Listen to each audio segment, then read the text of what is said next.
So my question is about that alignment, and I know I can manifest, but many times, well, I have been to a lot of other seminars and a lot of things that say that 90% of what you're doing is subconscious or unconscious. So again, I feel like I know what I want, but let us put this in a different context, because we've been hearing people talking about this subconscious mind, and we think it's time to finally explain that in a way that at least acknowledges the laws of the universe in the midst of the conversation. So what we just said to all of you, and you got it, we felt you get it, is that you can stand in your place of living something unwanted and affirm until the cows come home, which is going to be a long time for most of you.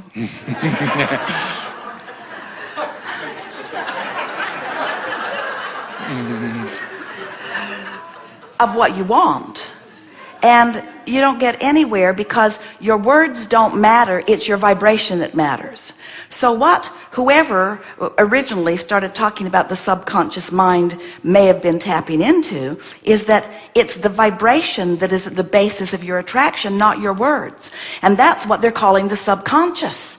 In other words, what's really going on is what you're offering vibrationally. But it's not subconscious. It's not subconscious. We will not shout. It is not. We will shout. It is not. It is not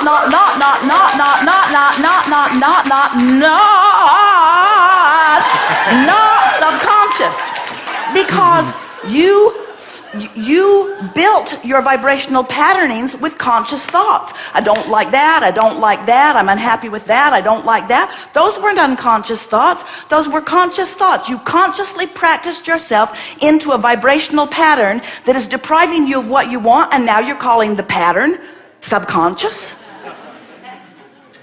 It's not subconscious, it's vibrationally active because you consciously thought it into being. So now,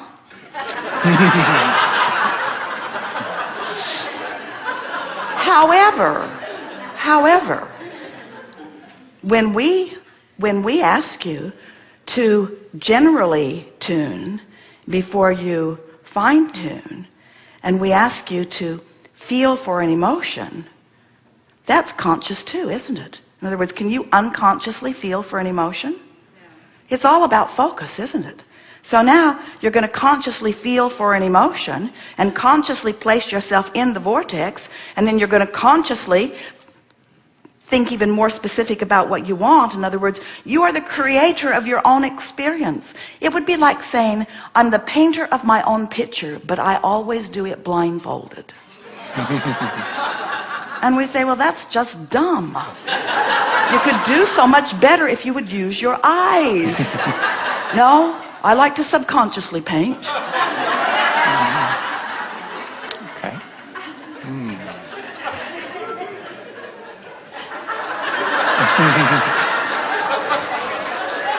Well, we appreciate very much you repeating to us the idiotic basis that so many people are operating from, and we get why they think that. Right. And we understand how if somebody who knows nothing about the laws of the universe and who knows nothing about vibration, who's only doing what almost everybody is doing, which is looking at the results of what they're getting, and so they've got all these results that they don't want, we understand why they would say, well, I must be creating those from my unconscious mind, because I sure wouldn't do it from my conscious mind, because it sure isn't what I want. But we say, that leads you nowhere. That leads you nowhere. You've got to be able to make some correlation between where you are and where you want to be. You have to find something that guides you, you see. And the peanut gallery is not the answer. Yes, it's coming forth from within you. Really good. Best ever. Okay. So I have lots of rockets of desire, and they're going in a lot of different directions. And then I have a trained or a... They are about many different subjects, all going in the same direction of your vortex. Okay. Say that one more time, please. Well, you So said I have many many different desires and rockets that are going in lots of different directions. Yeah. And what you meant was they're on lots of different subjects, but they are all going in the same direction, which is of your expansion, of your vortex. They're all going to where your inner being is and stands and bees. In other words, all your rockets of desire, because you're about to tell us that you feel scattered and all of that. And we want to...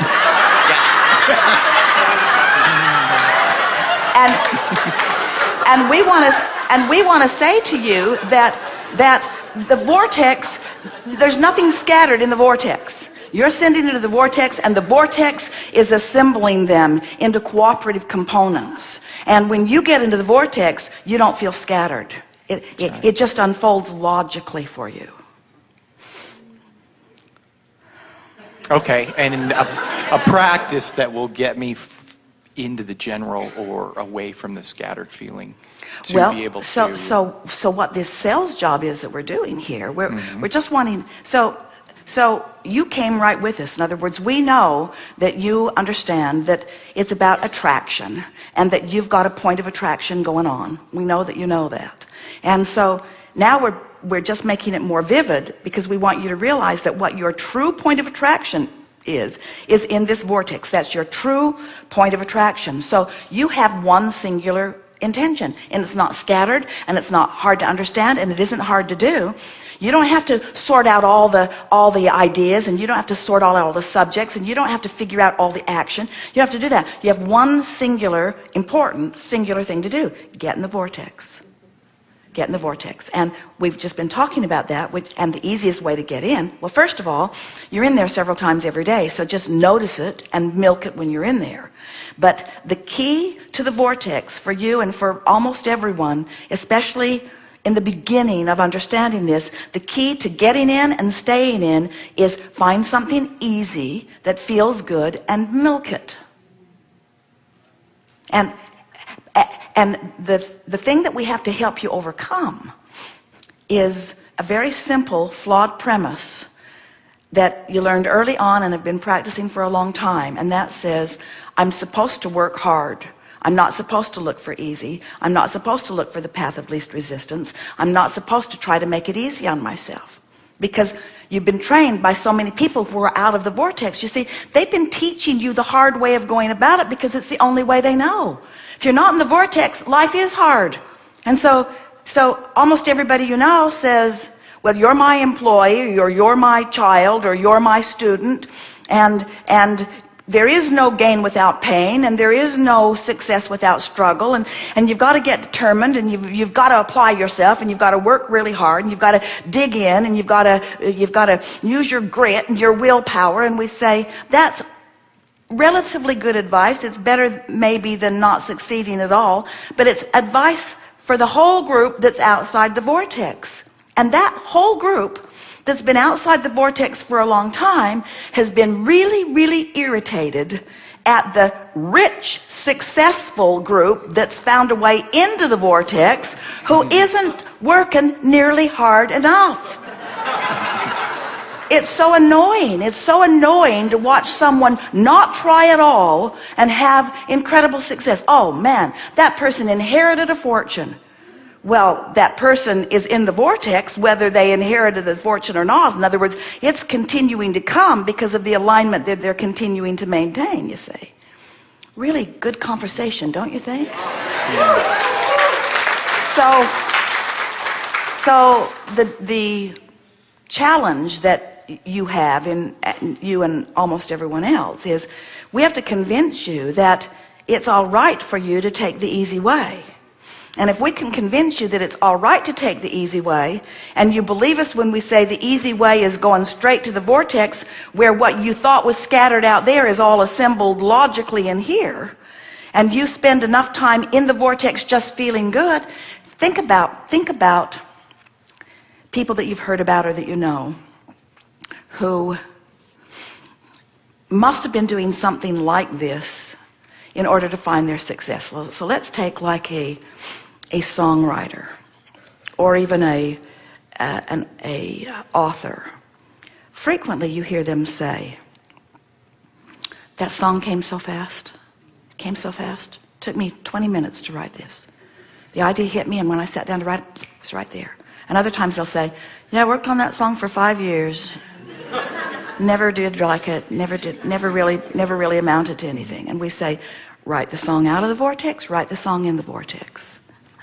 In other words, you can see when an athlete is really on his game, and you can see when he isn't. In other words, it's almost like he intuitively knows where everybody else is going to be on the field or on the court or wherever it is.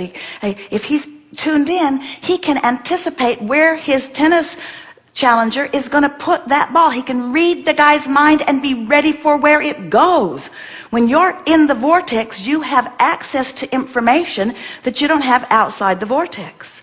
Think about the story you hear of people who have found great success, like Thomas Edison, who was said to take little naps. Well, he just was going to the vortex. He was just finding a way to go to the vortex, and when he'd go in there, ideas would come to him, because all of the ideas have been assembled chronologically or logically in an order of least resistance. So what happens as you go to the vortex and go to the vortex and go to the vortex, because you've now made it your high priority, is top on your list. Where are you going? To the vortex? Where have you been? In the vortex. What are you doing today? Going to the vortex? No, I mean, what are you productively doing? Going to the vortex? What's in the vortex? Everything that's important to me. Why do you spend so much time there? Getting familiar, practicing the vibration of it, learning to read it better. I'm rendezvousing with ideas in there. My world is in there, you know. My world is in there. The world that I've put there even before my birth, and piece by piece ever since, is in there. I'm going there because that's who I am. That's where I belong. That's where everything I want is, and that's where the fun of life is for me. That's why I'm going there. That's why I'm going there. That's why I'm staying there. That's why I've made it my top priority. Well, shouldn't you be doing something more important? There isn't anything more important. There isn't anything more important. That's all important. Everything good that happens to me starts after I'm in there. Wonderful. So you said, how can I get in there? Mm-hmm. What's the process? And we didn't really answer your question very well. We just did everything that we could do to make the vortex appealing to you. In other words, we're just doing the sales job to make you want to. We're just in there. We're in there where you want to be, crowing about how good it is, you see. Just living how good it is, summoning you in. You have to be really resistant not to come. In other words, you wanted to come. You want to be in there. We've convinced you of the validity of the vortex. Not one of you doubt. Well, there's one. Not one. Hardly any of you doubt.